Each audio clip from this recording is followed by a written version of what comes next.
Welcome to Infinity IQ Plus. Welcome back to Infinity IQ plus. Channel को support करने के लिए आपका बहुत बहुत धन्यवाद। स्टार्ट हम करेंगे NCERT सॉल्यूशन और आप इसके हेल्प से चैप्टर के अंदर जो क्वेश्चन है वो भी सॉल्व कर पाओगे। आई होप ये वीडियो लेक्चर आप सबके लिए काफ़ी हेल्पफुल होगा। तो चलिए स्टार्ट करते हैं। टॉपिक है हमारा केमिकल रिएक्शन एंड इक्वेशन। काफ़ी इंपॉर्टेंट चैप्टर है। मोस्टली स्कूल में ये चैप्टर फिनिश करा दिया गया है और बच्चों को NCERT सॉल्यूशन चाहिए, तो ये वीडियो लेक्चर आप सबके लिए काफ़ी हेल्पफुल होगा। हमारा पहला क्वेश्चन है, Which of the statement about the reaction below are incorrect? अब ये रिएक्शन है, इसमें PbO का क्या हो रहा है? रिडक्शन, क्योंकि रिमूवल ऑफ ऑक्सीजन हुआ है। और कार्बन से CO2 में क्या हो रहा है? ऑक्सीडेशन। जब भी एडिशन ऑफ ऑक्सीजन होगा तो क्या होगा? ये ऑक्सीडेशन। तो पहले हमने यहाँ से इंफॉर्मेशन गैदर कर लिया। अब इसके हेल्प से हमें पता लगाना है कि इन चार स्टेटमेंट में से कौन सा स्टेटमेंट इनकरेक्ट है। लेड इज गेटिंग रिड्यूस्ड, क्या लेड का रिडक्शन हो रहा है? ऐसा कहीं कुछ नहीं हो रहा है। लेड ऑक्साइड का रिडक्शन हो रहा है। या हम बोल सकते हैं कि हाँ लेड ऑक्साइड का हो रहा है तो लेड का, but carbon dioxide is getting oxidise. Carbon dioxide, carbon का ऑक्सीडेशन हो रहा है, ना कि कार्बन डाइऑक्साइड का। Carbon is getting oxidise, yes it is correct, ये सही है। और lead oxide is getting reduce, ये भी ठीक है। बट सेकेंड जो पॉइंट है, carbon dioxide is getting oxidise, ये पॉइंट इसमें क्या है? इनकरेक्ट है, right. Lead is getting reduced, actually lead reduce नहीं हो रहा है, बट यहाँ लेड पे यदि आप चार्ज देखोगे तो चार्ज आएगा 2+ से 2-, तो इसका रिडक्शन ऐसे दिख रहा है कि लेड ऑक्साइड का। बेटर स्टेटमेंट तो यही है कि lead oxide is getting reduced, but यदि ऐसा लिखा है कि लेड इज गेटिंग रिड्यूस तो ये भी यहाँ सही नहीं है। ये दो पॉइंट ऐसे दिख रहे हैं जो इसमें इनकरेक्ट है, राइट। जनरली क्या होता है, आपके ऑब्जेक्टिव क्वेश्चन में एक ही ऑप्शन सही होता है, बट इस क्वेश्चन के आंसर का ऑप्शन देखो आप तो ऐसा लग रहा है कि फर्स्ट और सेकंड पॉइंट दोनों ही इनकरेक्ट है और हमें इनकरेक्ट ही इसमें सेलेक्ट करना था। चलिए नेक्स्ट क्वेश्चन पे आते हैं। हमारा नेक्स्ट क्वेश्चन है कि Fe2O3 कॉल्ड फेरिक ऑक्साइड, इसे एल्यूमिनियम से ट्रीट किया, फॉर्म किया हुआ aluminium oxide and Fe। Generally हम क्या देखते हैं कि यदि दो मेटल हैं और उसमें से एक की रिएक्टिविटी दूसरे से हाइयर है, aluminium is more reactive than iron, तो एक मेटल अपने से कम रिएक्टिव जो मेटल है उसको ईजिली डिस्प्लेस कर पाएगा। ऐसे रिएक्शंस को हम क्या बोलते हैं? Displacement reaction. इसमें एल्यूमिनियम ने आयरन को डिस्प्लेस करके खुद का अपना ऑक्साइड बना लिया। The above reaction is an example of, पहला ऑप्शन है कॉम्बिनेशन रिएक्शन, नहीं ये करेक्ट ऑप्शन नहीं होगा। डबल डिस्प्लेसमेंट, जब दो कंपाउंड रिएक्ट करते हैं और उनमें कैटायन और एनायन का इंटरएक्सचेंज होता है तब हम डबल डिकम्पोजिशन या डबल डिस्प्लेसमेंट यूज करेंगे। डिकम्पोजिशन रिएक्शन में क्या होता है, एक रिएक्टेंट को आप हीट करोगे वो मल्टीपल प्रोडक्ट बनाएगा हाई हीटिंग पे। डिस्प्लेसमेंट, जैसा कि मैंने आपको बताया कि यहाँ एल्यूमिनियम की रिएक्टिविटी आयरन से हाइयर है, क्योंकि एल्यूमिनियम की रिएक्टिविटी आयरन से हाइयर है तो एल्यूमिनियम आयरन को उसके ऑक्साइड से डिस्प्लेस कर पा रहा है। It is a kind of displacement reaction, okay. हमारा नेक्स्ट क्वेश्चन होगा, what happens when dilute hydrochloric acid is added to iron। Iron filings, मतलब जब आयरन फिलिंग, आयरन का आप लॉग बिगर पीस लोगे ज़्यादा रिएक्टिव नहीं होगा, बट आयरन फिलिंग छोटे छोटे पाउडर्ड फॉर्म में हो तो वो ज़्यादा रिएक्टिव होगा।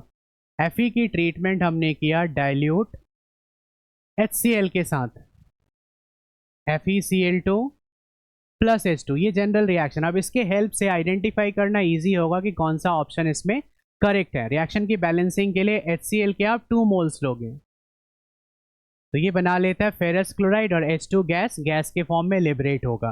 तो पहला ऑप्शन है hydrogen gas and iron chloride is produce, पहला ऑप्शन ही हमें सही लग रहा है। बाकी ऑप्शन हम रीड कर लेते हैं, right. Chlorine gas and iron hydroxide are produce, ऐसा नहीं हो रहा है।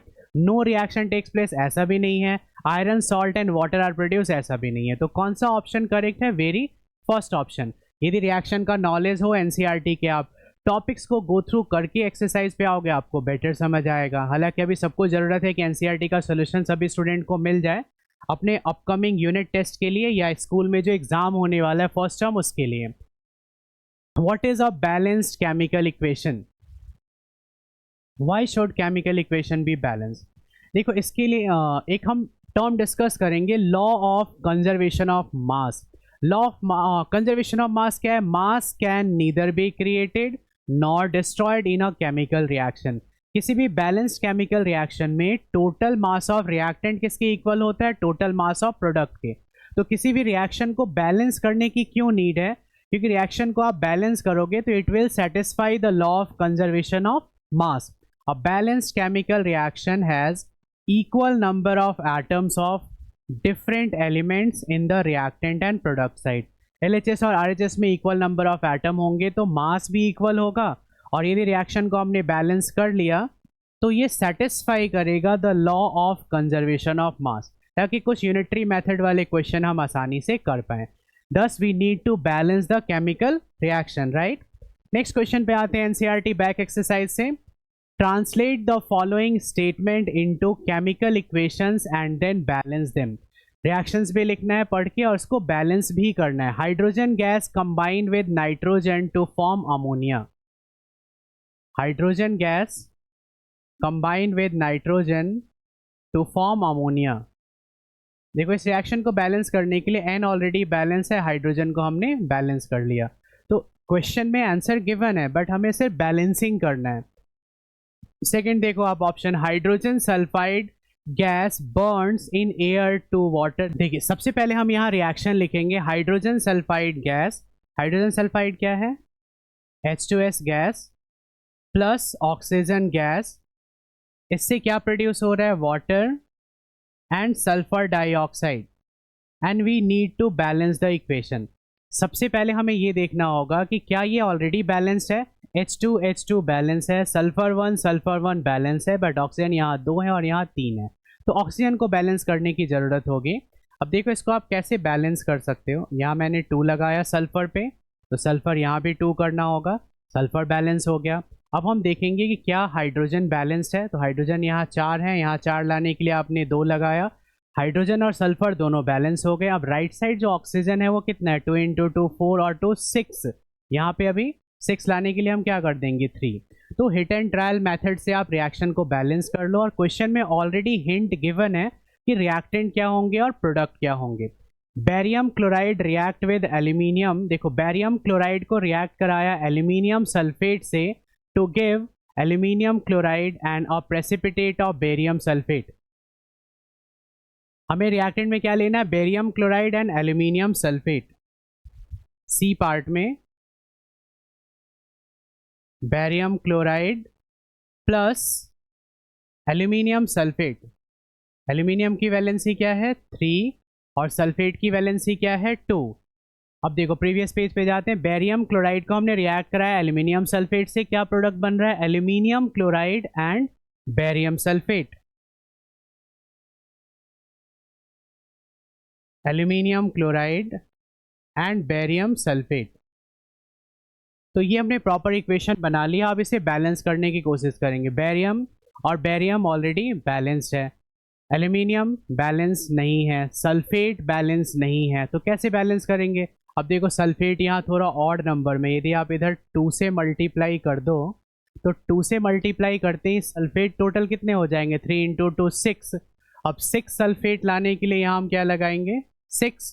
तो बैरियम कितना हो गया? 6।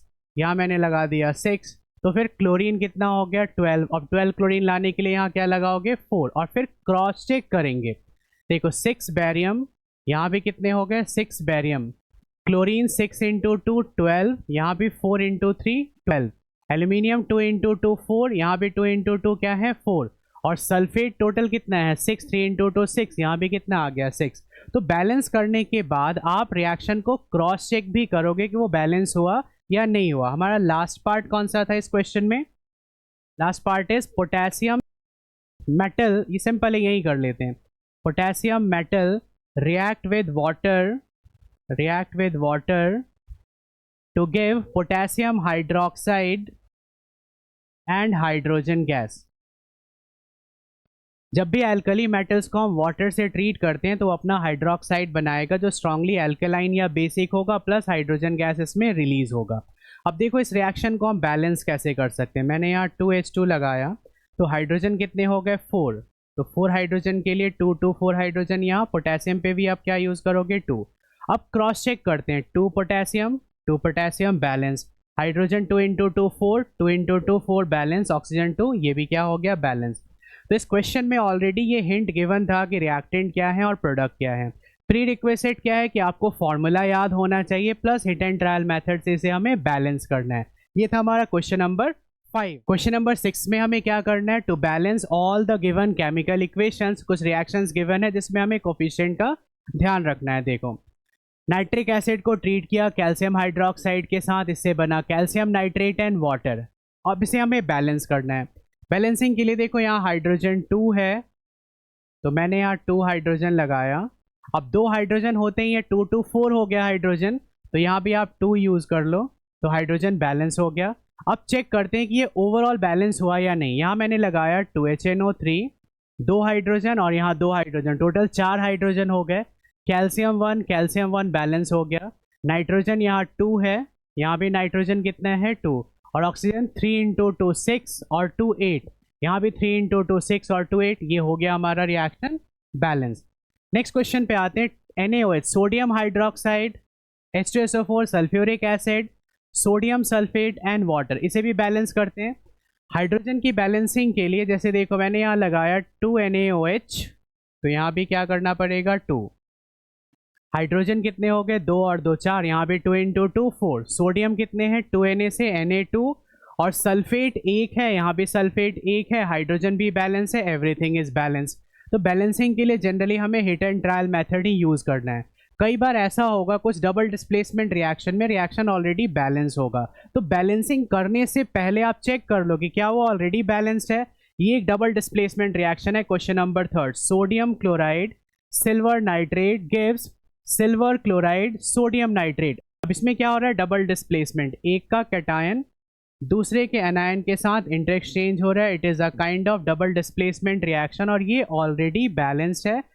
There is no need of balancing in this question. Next है barium chloride H2SO4 gives barium sulphate and HCl। अब इसमें देखो बेरियम और सल्फेट ऑलरेडी बैलेंस है, यहाँ 2 हाइड्रोजन है, यहाँ 2 क्लोरीन है। जैसे ही आप 2HCl करोगे ये रिएक्शन बैलेंस हो जाएगा, राइट। तो बैलेंसिंग के और भी क्वेश्चन है जिसकी आपको प्रैक्टिस करना है। ये क्वेश्चन मैंने कराया जो NCERT का क्वेश्चन नंबर 6 था, राइट। अब आते हैं हम नेक्स्ट क्वेश्चन पे।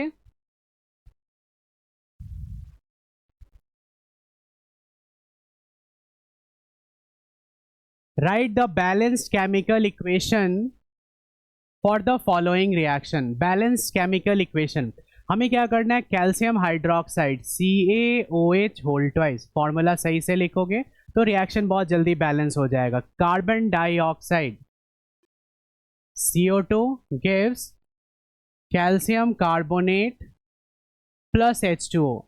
CaOH होल ट्वाइस को हम लाइम वाटर भी बोलते हैं, और जब इससे आप CO2 गैस पास कराओगे तो लाइम वाटर मिल्की हो जाएगा due to formation of calcium carbonate. यहाँ कैल्शियम 1 है, यहाँ भी कैल्शियम 1 है, यहाँ कार्बन 1 है, यहाँ भी कार्बन 1 है, बट ऑक्सीजन यहाँ पे 2 और 2 4 हैं, और यहाँ ऑक्सीजन कितने हैं, अभी 3 और 1 4 हैं। हाइड्रोजन 2 है, हाइड्रोजन 2 है। क्या इस रिएक्शन को बैलेंस करने की ज़रूरत है? Calcium 1 calcium 1, carbon 1 carbon 1, oxygen 2 और 2 4, 3 and 1 4, हाइड्रोजन 2 हाइड्रोजन 2। तो क्या इस रिएक्शन को बैलेंस करने की ज़रूरत है? There is no need of balancing, right. First question हमारा यही था। Zinc plus silver nitrate, zinc plus silver nitrate gives zinc nitrate. अब क्योंकि जिंक की वैलेंसी 2 है तो ZnNO3 होल ट्वाइस हो जाएगा प्लस सिल्वर। ये रिएक्शन एक तरीके का डिस्प्लेसमेंट रिएक्शन है, क्योंकि जिंक की रिएक्टिविटी सिल्वर से हायर है, तो हाईली रिएक्टिव जो मेटल होगा वो लेस रिएक्टिव मेटल को ईजिली डिस्प्लेस कर पाएगा। अब देखो इस रिएक्शन में बैलेंसिंग, क्योंकि नाइट्रेट 2 है तो ऑब्वियस है कि हम 2 लगाएंगे, जिसके कारण सिल्वर पे भी क्या आ जाएगा 2। तो जब भी एक मेटल दूसरे मेटल को डिस्प्लेस कर रहा है, इस रिएक्शन का नाम क्या होगा? Displacement reaction. नेक्स्ट वाले एग्जांपल पे आते हैं। Aluminium copper chloride gives aluminium chloride and copper. Aluminium copper chloride, इस रिएक्शन में एल्यूमिनियम ने अपना क्लोराइड बना लिया AlCl3, क्योंकि इसकी वैलेंसी 3 थी, और कॉपर को इसने डिस्प्लेस कर दिया। अब देखो इस रिएक्शन में हमें ध्यान क्या देना है कि क्लोरीन बैलेंस नहीं है, कॉपर और एल्यूमिनियम बैलेंस है, तो क्लोरीन की बैलेंसिंग के लिए पहले हम इसे इवन बनाने की कोशिश करेंगे। 2Al लिखा तो LHS में भी 2Al आ जाएगा। क्लोरीन कितने, 3 इंटू 2 6। अब 6 कैसे लाओगे, तो यहाँ से 3 से मल्टीप्लाई, 3 इंटू 2 क्या हो गया 6, तो कॉपर 3, यहाँ क्या लगा देंगे कॉपर 3। इस डिस्प्लेसमेंट के पीछे क्या रीज़न है, aluminium is more reactive than copper. तो एक रिएक्टिविटी सीरीज है, उसे आप जरूर गो थ्रू कीजिएगा, उसकी हेल्प से ये क्वेश्चन करना और आसान हो जाएगा। राइट, लास्ट क्वेश्चन पे हम आते हैं, which is barium chloride BaCl2 plus potassium sulphate. Potassium की वैलेंसी है 1 और सल्फेट की वैलेंसी है 2। इससे बन रहा है barium sulphate BaSO4 and potassium chloride KCl। Right, अब देखो जब दो कंपाउंड आपस में रिएक्ट करते हैं उनका कैटायन एनायन इंटरचेंज होता है, this kind of reaction is called double displacement reaction. Barium के साथ सल्फेट आ गया और पोटेशियम के साथ क्लोराइड। अब देखो Ba बैलेंस है, सल्फेट बैलेंस है, बट K2Cl2 है, तो ऐसे रिएक्शन को बैलेंस करना काफ़ी आसान हो जाता है। यहाँ आप 2 लगा दो, ये बैलेंस हो गया। तो रिएक्शन की बैलेंसिंग डिफिकल्ट नहीं है, पहले तो आप फार्मूला मेकिंग पे प्रैक्टिस करोगे, रिएक्टिविटी सीरीज का नॉलेज रखना है और हिट एंड ट्रायल से 1-2 कोफिशिएंट लगा के इसे आप इजीली बैलेंस कर पाओगे। ओके, तो नेक्स्ट क्वेश्चन है हमारा, write the balance chemical equation for the following and identify the type of reaction in each cases. Balance ही नहीं करना है, टाइप्स ऑफ रिएक्शन भी बताना है। अब देखो इसमें से एक आध मैं करा देता हूँ, जो बचेगा उसको आप सॉल्व कीजिए और कमेंट सेक्शन में बताइए कि क्या इस वीडियो लेक्चर को देखने के बाद आप क्वेश्चन सॉल्व कर पा रहे हो या नहीं। Potassium bromide KBr treated with barium iodide BaI2 gives potassium iodide and barium. अब यहाँ हो क्या रहा है, पोटेशियम बेरियम को डिस्प्लेस कर रहा है, it means potassium is more reactive than barium. और इस रिएक्शन को भी हम क्या बोलेंगे, it is a kind of displacement reaction. जब एक मेटल दूसरे मेटल को डिस्प्लेस कर रहा है तो डिस्प्लेसमेंट रिएक्शन। बैलेंसिंग के लिए हमें क्या करना पड़ेगा, आई इसमें 2 है, आपने आयोडीन को 2 किया तो पोटेशियम हो गया 2। Potassium bromide barium iodide gives potassium iodide and barium bromide. Right, यहाँ क्वेश्चन में एक मिस्टेक है, बेरियम ब्रोमाइड। तो होगा क्या, KBr और BaI2 को ट्रीट करके हमने 2Ki एंड BaBr2 बनाया, तो बैलेंसिंग के लिए जैसे ही हम 2 और 2 लगाएंगे तो 2 potassium 2 potassium, 2 bromine 2 bromine, 1 barium 1 barium और 2 आयोडीन। यहाँ भी क्या आ गया 2 आयोडीन। अब यहाँ मेटल टू मेटल नहीं हुआ, यहाँ आप देख रहे हो अब चेंज होगा आंसर, क्योंकि क्वेश्चन में मिस्टेक था तो आंसर में भी देखो काफ़ी चेंजेस आएगा। अब इसका कटायन दूसरे के एनायन के साथ और दूसरे का कटायन पहले के एनायन के साथ, जब दो कंपाउंड आपस में आयन एक्सचेंज करते हैं तो वो डिस्प्लेसमेंट नहीं होता, इसमें हम एक टर्म क्या यूज़ कर देंगे, it is double displacement, double decomposition, double displacement reaction. तो इस तरीके से ध्यान देना है। इस क्वेश्चन में मिस्टेक था, बट जरूरी नहीं कि सब में मिस्टेक ही हो। जिंक कार्बोनेट को zinc oxide and carbon dioxide, अब देखो ये रिएक्शन बहुत सिंपल है, zinc carbonate is a solid, generally heat करने पे डेल्टा फॉर हीटिंग ये बना लेता है zinc oxide solid and CO2 gas. तो इस केस में आप देखोगे कि एक कंपाउंड को हमने हीट किया और उसने 2 प्रोडक्ट बनाया, तो ऐसे रिएक्शंस को आप क्या बोलोगे, this is a kind of decomposition reaction. Decomposition में रिएक्शन में क्या होता है कि एक रिएक्टेंट होगा जिसकी मास थोड़ी हाइयर होगी, हीट करने पे वो डिकम्पोज होगा और 2 प्रोडक्ट बना लेगा। तो जिंक कार्बोनेट को हमने हीट किया, जिंक ऑक्साइड बना and carbon dioxide, it is a kind of decomposition और ये ऑलरेडी बैलेंस है। तो आज की वीडियो लेक्चर में ये 2 क्वेश्चन हम होमवर्क कर देते हैं। आप सबसे पहले रिएक्शन लिखोगे, उसकी बैलेंसिंग करोगे और फिर डिसाइड करना है कि वो कॉम्बिनेशन रिएक्शन है, वो डिकम्पोजिशन रिएक्शन है, वो डिस्प्लेसमेंट रिएक्शन है या डबल डिस्प्लेसमेंट रिएक्शन है, जो कि रिएक्शन लिखने के बाद आपका ब्रेन डायरेक्टली आइडिया लगा लेगा। जैसे थर्ड में ही देखो हाइड्रोजन क्लोराइड प्रोडक्ट फॉर्म हो रहा है, 2 रिएक्टेंट है एक प्रोडक्ट तो कॉम्बिनेशन, एक रिएक्टेंट है हीट करने पे 2 प्रोडक्ट डिकम्पोजिशन बना रहा है। मैग्नीशियम हाइड्रोक्लोरिक एसिड से ट्रीट किया, मैग्नीशियम ने खुद क्लोराइड बना लिया और हाइड्रोजन, तो इसका मतलब मैग्नीशियम ने हाइड्रोजन को डिस्प्लेस किया तो ये भी डिस्प्लेसमेंट हो जाएगा। तो आप ट्राई कीजिए और कमेंट सेक्शन में बताइए कि ये क्वेश्चन आप कर पा रहे हो या नहीं आज के वीडियो लेक्चर के हेल्प से, राइट। तो नेक्स्ट क्वेश्चन पे आते हैं। एनसीईआरटी में नेक्स्ट क्वेश्चन है हमारा, what does one mean by exothermic and endothermic reaction. Heat exchange के बेसिस पे देखा जाए तो हम दो टाइप के रिएक्शंस पढ़ते हैं केमिस्ट्री में। एक्सोथर्मिक रिएक्शन, वैसे रिएक्शन जिसमें एनर्जी रिलीज होगी, आप किसी भी सब्सटेंस का कंबशन कराओ, कोल, पेट्रोलियम, किसी भी चीज़ का एनर्जी रिलीज होगी, तो ये एक्सोथर्मिक है। और कुछ रिएक्शंस ऐसे होते हैं जहाँ पे एनर्जी एब्जॉर्ब होती है। जैसे एक फिजिकल प्रोसेस है कि आप नॉर्मल टैप वाटर में बहुत सारा ग्लूकॉन डी ऐड करके देखो, आपको थोड़ा ठंडा फील होगा, मतलब वो एंडोथर्मिक प्रोसेस है। यदि किसी रिएक्शन में एनर्जी रिलीज हो तो एक्सोथर्मिक, और एब्जॉर्ब हो तो क्या हो जाएगा, endothermic. Exothermic reaction, those reaction in which heat is evolve, ये आपका कीवर्ड है, इसे आप याद रखें, उसे हम क्या बोलेंगे, एक्सोथर्मिक रिएक्शन। और एक्सोथर्मिक रिएक्शन को हम प्लस हीट से लिखते हैं, राइट। प्रोडक्ट की साइड हम क्या कर देते हैं, प्लस हीट। तो C+O2 combustion reaction of carbon, ये प्लस हीट क्या शो कर रहा है, exothermic. N2+3H2 2NH3 plus reaction क्या शो कर रहा है, एक्सोथर्मिक। बट एंडो इसका ऑपोजिट होगा। एंडोथर्मिक रिएक्शन का कीवर्ड क्या है, हीट इज एब्जॉर्ब और सप्लाइड फ्रॉम आउटसाइड। यदि किसी रिएक्शन में हीट एब्जॉर्ब हो रहा है तो राइट साइड आपको क्या लिखना पड़ेगा, माइनस हीट। किसी भी रिएक्शन में, जैसे carbon +2 sulphur, carbon disulphide, minus heat क्या शो कर रहा है कि ये एंडोथर्मिक है, प्लस हीट क्या शो कर रहा था, ये एक्सोथर्मिक। यहाँ एनर्जी इवॉल्व होगी और यहाँ क्या होगा, absorb. N2+O2 2NO minus heat. दो ही टाइप के रिएक्शन है हीट एक्सचेंज के बेसिस पे, एक्सोथर्मिक जिसमें हीट होगी रिलीज, और एंडोथर्मिक जिसमें हीट क्या होगा, एब्जॉर्ब। ओके, सिंपल प्रोसेस है। हमारा नेक्स्ट क्वेश्चन है रेस्पिरेशन। अब देखो, ये बायो के स्टूडेंट को तो वैसे ही पता होता है, बट रेस्पिरेशन एक एक्सोथर्मिक प्रोसेस है। कैसे एक्सोथर्मिक प्रोसेस है, रेस्पिरेशन एक्सो इसलिए क्योंकि इसमें एनर्जी रिलीज होगी, क्योंकि ड्यूरिंग रेस्पिरेशन आप देखोगे ग्लूकोज कंबाइन होता है ऑक्सीजन के साथ in the cell of our body to form carbon dioxide and water. इसके साथ साथ एनर्जी इसमें क्या होगी, रिलीज होगी, इवॉल्व होगी। लाइक ग्लूकोज को हमने ट्रीट किया ऑक्सीजन के साथ, रेस्पिरेशन में यही होता है। तो CO2 और H2O के साथ साथ एनर्जी रिलीज होगी, प्लस एनर्जी या प्लस हीट, तो ये क्या हो जाएगा, एक्सोथर्मिक। यदि किसी भी रिएक्शन में एनर्जी रिलीज हो तो वो एक्सोथर्मिक होगा। और रेस्पिरेशन में भी क्या होता है, जब ग्लूकोज की कंबशन, ग्लूकोज का ऑक्सीडेशन होगा तो CO2 H2O के साथ एनर्जी भी रिलीज होगी, और इस एनर्जी से ही generally ATP, adenosine diphosphate triphosphate, ये एनर्जी का फॉर्म है जो हमारे फूड से हमें मिलेगा। ये एंटायर प्रोसेस रेस्पिरेशन का होता है और वो एक एक्सोथर्मिक प्रोसेस है, राइट।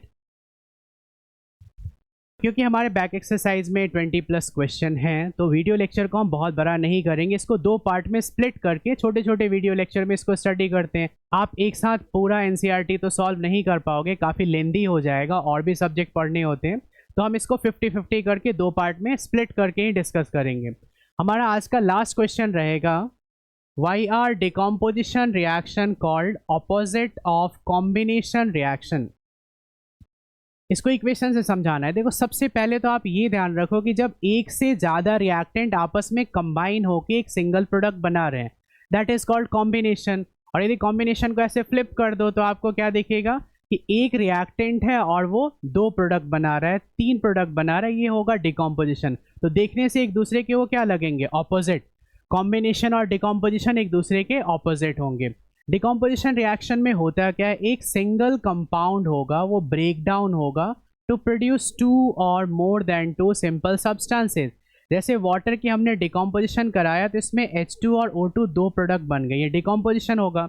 लेकिन जब हम यहाँ कॉम्बिनेशन करेंगे तो जस्ट उल्टा आपको दिखेगा कि दो और दो से ज़्यादा सब्सटेंस आपस में कंबाइन होकर क्या फॉर्म कर रहे हैं, एक new substance. Hydrogen and oxygen दो कंबाइन होकर प्रोडक्ट क्या बना रहे हैं, वाटर। तो कॉम्बिनेशन में एक प्रोडक्ट बनेगा, डिकम्पोजिशन में एक से ज़्यादा प्रोडक्ट। और इस रिएक्शन को देखो, कॉम्बिनेशन को आप फ्लिप कर दो तो डिकम्पोजिशन, डिकम्पोजिशन को आप फ्लिप कर दो तो कॉम्बिनेशन, राइट। ये दोनों एक दूसरे से देखने में ही आपको ऑपोजिट दिखेंगे। तो वीडियो लेक्चर ज़्यादा बड़ा नहीं हो, इसको हम यहीं फिनिश करेंगे। आप हमारे वीडियो लेक्चर को पसंद कर रहे हैं तो चैनल को सब्सक्राइब जरूर करें। हमें इंस्टाग्राम पे आप फॉलो कर सकते हैं, हमारा फेसबुक चैनल है उसे भी आप फॉलो कीजिए, और वीडियो को लाइक ज़रूर कीजिए। तो मिलते हैं नेक्स्ट वीडियो में, जो NCERT का ये चैप्टर 1 है, उसका सेकेंड हाफ NCERT सोल्यूशन हम करेंगे। Thanks for watching. Follow and subscribe us for more.